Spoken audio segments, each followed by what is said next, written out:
এক বছরের মধ্যে ফ্যামিলি কার্ড পাবেন নারী চা শ্রমিকরা। 40 লাখ কৃষক কার্ড দেয়া হবে। মৌলভীবাজারে প্রধানমন্ত্রী সুধী সমাবেশে যোগ দেবেন বিকেলে। চট্টগ্রামের বাকুলিয়ার শিশু ধর্ষণ মামলার আসামি মনিরের যাবজ্জীবন। সিপিজেডে শিশু আয়াত হত্যা মামলায় আসামি আবির আলীর মৃত্যুদণ্ড। দেখছিলেন ক্রাউন সিমেন্ট সংবাদ শিরোনাম। প্রধানমন্ত্রী তারেক রহমান বলেছেন, জনগণের অর্থ আর বিদেশে পাচার করার সুযোগ দেওয়া হবে না। অর্থ পাচারের সঙ্গে জড়িতদের বিরুদ্ধে কঠোর ব্যবস্থা নেওয়া হবে। শ্রীমঙ্গলে ফ্যামিলি কার্ড বিতরণ কর্মসূচির উদ্বোধনী অনুষ্ঠানে তিনি এসব কথা বলেন। প্রধানমন্ত্রী জানান, আগামী এক বছরের মধ্যে দেশের চা বাগানের নারী শ্রমিকদের ফ্যামিলি কার্ডের আওতায় আনা হবে। তিনি বলেন, মানুষের জীবনমান উন্নয়নই সরকারের প্রধান লক্ষ্য। সরকার প্রধান বলেন, আগামী এক বছরে 40 লাখ কৃষকের হাতে কৃষক কার্ড পৌঁছে দেওয়া হবে এবং 5 বছরের মধ্যে সকল 50 শয্যার উপজেলা হাসপাতালগুলোকে 100 শয্যায় উন্নীত করা হবে। বাজেট প্রসঙ্গে তিনি বলেন, জনগণের কল্যাণে প্রণীত বাজেটকে যারা জনবিরোধী বলে আখ্যা দিচ্ছে তারা জনগণের প্রকৃত বন্ধু হতে পারে না। বিভ্রান্তির বিরুদ্ধে সবাইকে সচেতন ও ঐক্যবদ্ধ থাকার আহ্বান জানান তিনি। এর আগে সকালে হযরত শাহজালাল আন্তর্জাতিক বিমানবন্দর থেকে সিলেটের উদ্দেশ্যে রওনা দেন প্রধানমন্ত্রী। সিলেটে পৌঁছে সেখান থেকে সড়ক পথে মৌলভীবাজার যান তিনি। চা বাগানের শ্রমিকদের যারা নারী শ্রমিক আছেন তাদের কাছে আমরা ফ্যামিলি কার্ড পৌঁছে দিয়েছি আজকে। হ্যাঁ, আমরা হয়তো আজকে সবাইকে দিতে পারিনি, কিন্তু ইনশাল্লাহ আগামী এক বছরের মধ্যে আমরা প্রায় সকল নারী শ্রমিকের কাছে, চা বাগানের সকলের কাছে আমরা ফ্যামিলি কার্ড পৌঁছে দেব ইনশাল্লাহ। চালের বাজার ঊর্ধ্বগতির তথ্য সঠিক নয়, বরং চাল ও নিত্যপণ্যের বাজার স্থিতিশীল রয়েছে বলে দাবি করেছেন বাণিজ্যমন্ত্রী খন্দকার আব্দুল মুক্তাদির। তিনি বলেন, বাজেটের পর এই প্রথম বাজারে পণ্য মূল্যের ঊর্ধ্বগতি হয়নি। দুপুরে সচিবালয়ে জরুরি সংবাদ সম্মেলনে জানানো হয়, সরকারের চালের মজুদ সন্তোষজনক, সরবরাহ পরিস্থিতিও ভালো। তারপরও দাম স্থিতিশীল রাখতে প্রয়োজনে মজুদ থেকে ছাড়ার সিদ্ধান্ত নেওয়া হবে।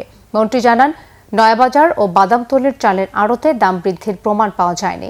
এ সময় খাদ্য প্রতিমন্ত্রী জানান, বর্তমানে দেশে 20 লাখ টন চাল ও গম রয়েছে।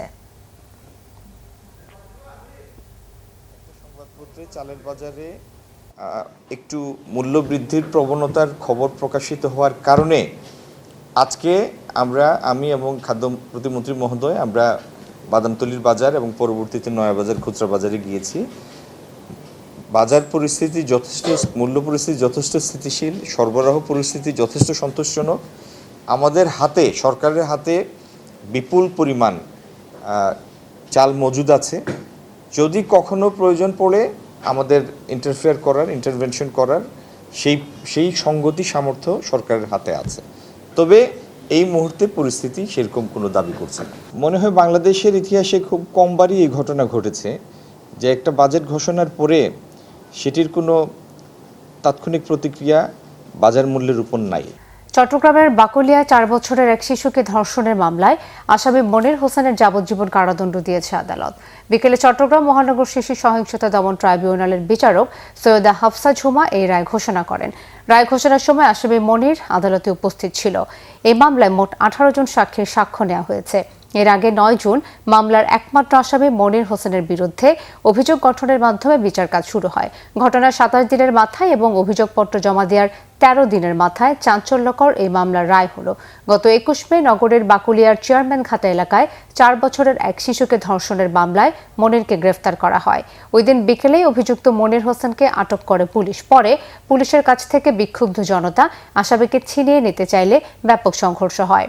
22 মে শিশুটির বাবা মনির হোসেনকে আসামি করে বাকুলিয়া থানায় মামলা করেন। চট্টগ্রামে 5 বছরের শিশু আয়াতকে হত্যার পর মরদেহ 6 টুকরো করার মামলায় আসামি আবির আলীকে মৃত্যুদণ্ড দিয়েছে আদালত। চট্টগ্রামের 6ষ্ঠ অতিরিক্ত মহানগর দায়রা জজ মোহাম্মদ আলী আক্কাস এই রায় ঘোষণা করেন। রায় ঘোষণার সময় আসামি আবির আলী আদালতে উপস্থিত ছিলেন। গত শনিবার চট্টগ্রামের 6ষ্ঠ অতিরিক্ত মহানগর দায়রা জজ মোহাম্মদ আলী আক্কাসের আদালতে এই মামলার যুক্তিতর্ক শুনানি শেষ হয়। মামলায় 33 জন সাক্ষ্য দেন। এর আগে 2022 সালের 14 নভেম্বর চট্টগ্রামের ইপিজেড থানার নয়ারহাট এলাকায় ঘরের পাশে মসজিদে আরবি পড়তে গিয়ে নিখোঁজ হয় আয়াত। পরে তদন্তে বেরিয়ে আসে মুক্তিপণের জন্য শিশু আয়াতকে অপহরণ করেন প্রতিবেশী আবির। কিন্তু কোথাও রাখার জায়গা না পেয়ে তাকে শ্বাসরোধে হত্যা করে মরদেহ 6 টুকরো করে সাগরে ভাসিয়ে দেয়। একই বছরের 30 নভেম্বর আউটার রিং রোডের আকমল আলী ঘাট সংলগ্ন সুইচ গেটের পাশের গর্ত থেকে আয়াতের 2 পা এবং পরদিন খণ্ডিত মাথা উদ্ধার করে পিবিআই। জাল ভিসা ও পাসপোর্ট তৈরির অভিযোগে সাবেক ভূমিমন্ত্রীর একান্ত সহকারীকে গ্রেফতার করেছে মহানগর গোয়েন্দা পুলিশ ডিবি। মঙ্গলবার রাতে রাজধানীর ওয়ারি এলাকা থেকে তাকে গ্রেফতার করা হয়। এ সময় তার কাছ থেকে ভুয়া পাসপোর্ট ও জাল টিকিট উদ্ধার করা হয়। দুপুরে মিন্টু রোডে এক ব্রিফিংয়ে এই তথ্য জানান ঢাকা মহানগর গোয়েন্দা প্রধান শফিকুল ইসলাম। শিশির মোল্লা সাবেক ভূমিমন্ত্রীর ফেসবুক পেজ চালাতেন। সেই পরিচয় ব্যবহার করে নেতামন্ত্রীদের বরাত দিয়ে প্রতারণা ও অর্থ আত্মসাৎ করত বলে জানায় ডিবি। বিদেশ পাঠানোর কথা বলে অন্তত 14 জনের কাছ থেকে টাকা নেওয়ার অভিযোগ রয়েছে তার বিরুদ্ধে। এসব ঘটনায় তার বিরুদ্ধে যাত্রাবাড়ি থানায় একাধিক মামলা রয়েছে বলে জানান ডিবি প্রধান। এসব কাজে আরও 4 থেকে 5 জন তাকে সহযোগিতা করত। তাদেরকেও আইনের আওতায় আনা হবে বলে জানান ডিবি প্রধান। এক প্রশ্নের জবাবে পুলিশের এই অতিরিক্ত কমিশনার জানান, সাম্প্রতিক সময়ে অভিযান চালিয়ে মহানগরের তালিকাভুক্ত 139 জন চাঁদাবাজকে গ্রেফতার করা হয়েছে। বাকিদেরও গ্রেফতারের চেষ্টা চলছে।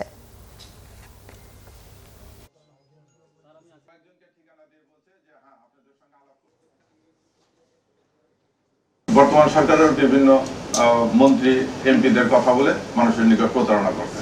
তাকে গ্রেফতার করা হয়েছে। গ্রেফতার করার পরে তার কাছ থেকে এই গ্রেফতার সংক্রান্তে তার যে অভিযোগ সংক্রান্ত অন্যান্য কাগজ, তার কাছ থেকে কিছু জাল ভিসা, জাল টিকিট এগুলো উদ্ধার করেছে এবং কিছু লোককে সে বিভিন্ন জায়গায় চাকরি পাওয়া দেওয়ার কথা বলে বা পদায়ন, বিভিন্ন জায়গায় পদায়ন করে পদোন্নতির বিষয়ে সে জাল জাতীয় করে বিভিন্ন রকম মেসেজ প্রদান করেছে এবং মানুষকে প্রতারিত করে তাদের কাছ থেকে অর্থ আদায়। এই ছিল এখনকার মতো। পরের সোমবার সন্ধ্যে 6টায়, এর আগে 5টায় রয়েছে নিউজ টপ 10 দেখার আমন্ত্রণ রইল। ধন্যবাদ সবাইকে।